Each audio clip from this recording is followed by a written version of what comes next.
जिसका चरित्र आप सभी लोग जानते हैं। भक्त प्रहलाद भी भगवान के परम निष्काम भक्त हैं, भगवान से कुछ नहीं मांगा, यहां तक कि अपनी रक्षा के लिए भी भगवान से कभी प्रार्थना नहीं की। कथा तो आपको मालूम है, हिरण्यकश्यपु ने तपस्या की, वरदान प्राप्त किया मुझे कोई मार न सके, और उसके पुत्र प्रहलाद जी भगवान के परम भक्त हुए। जब गर्भ में थे तो इनकी मां कयाधु नारद जी के आश्रम में थी और हिरण्यकश्यपु तप कर रहा था, तो नारद जी के उपदेश को सुन सुन करके गर्भ में ही प्रहलाद जी ने सब ज्ञान विज्ञान प्राप्त कर लिया। बाद में हिरण्यकश्यपु ने जब प्रहलाद को सताना शुरू किया, मैं ही भगवान हूं, मेरी पूजा करो, वो विष्णु मेरा दुश्मन है, मेरे भाई को मारा है, भगवत्य करो द्वेषम भ्रातर वध मनुस्मरण, अपने भाई के वध का स्मरण करके भगवान से द्वेष करने लगा। और बार बार प्रहलाद जी को समझाया, प्रहलाद जी तो भगवान की भक्ति में लगे रहे। अंत में हिरण्यकश्यपु ने अपने अनुचरों से कहा, इसे मार डालो, ये मेरे शत्रु का पक्ष लेता है। असुर लोग ले गए प्रहलाद जी को मारने के लिए, सारे उपाय किए, अग्नि में जलाया, पर्वत से गिराया, समुद्र में फेंका, विष पिलाया, हाथी के नीचे कुचलवाया, काल कोठरी में बंद कर दिया, लेकिन प्रहलाद जी ने इन विषम परिस्थितियों में भी अपनी रक्षा के लिए भगवान से प्रार्थना नहीं की। क्यों नहीं की? बोले प्रहलाद जी का बड़ा उत्कृष्ट भाव है,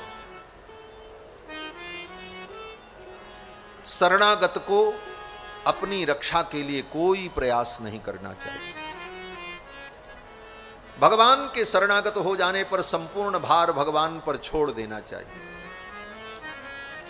जो चाहे सो भगवान करें, वो जैसे रखेंगे मैं रहूंगा, न मैं कुछ कहूंगा न कुछ मांगूंगा, वो जैसे रखेंगे वैसे रहूंगा।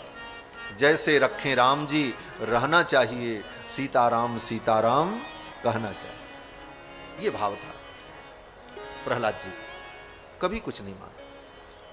एक दिन तो हिरण्यकश्यपु ने अति कर दी। हिरण्यकश्यपु ने कहा, कहां है तेरा भगवान? तुझसे तो मैं बाद में निपट लूंगा, पहले तेरे भगवान से ही निपट। प्रहलाद जी ने कहा, मेरे भगवान सब जगह हैं। अंतर्बहिश्च तत्सर्वम व्याप्य नारायण स्थितः। हिरण्यकश्यपु ने कहा, इस खंभे में भी? प्रहलाद जी ने कहा, जो सर्वत्र है वो इस खंभे में भी है।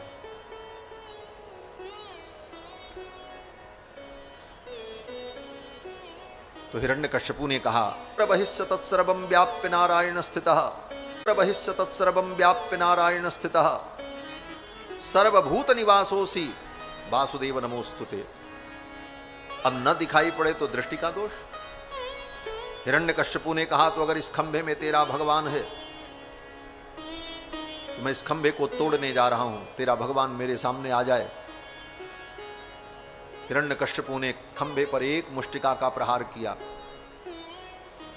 खंभा टूट गया और उस खंभे से ऐसा भयंकर गुबार निकला और उसी खंभे से गर्जना करते हुए नरसिंह भगवान प्रकट हो गए। बोलो लक्ष्मी नरसिंह भगवान की जय। ज्यों ही हिरण्यकश्यपु ने खंभे पर प्रहार किया, गड़गड़ाहट की ध्वनि हुई और उस खंभे से नरसिंह भगवान का प्रादुर्भाव हो गया। यस्तंभाद गर्जमानो गगड गडगडाद बालचंद्रार्धदृष्टः व्योमा भूत्पाट्यमान पपट पटपटस्ताड्यमान सटाभिः द्रष्टाग्रे काट्यमान ककटकटकटस्तूयमान सुरेन्द्रैः निष्क्रांतो हास्ययुक्तः गह गह गहन पातु मां नारसिंहः। गर्जना करते हुए भगवान नरसिंह प्रकट हो गए। गगड गडगडान्यो खंभ फाट्यो चरचराय मानो निकसो नरनाहर को रूप अति भयानो। अति भयानक रूप भगवान का प्रकट हुआ।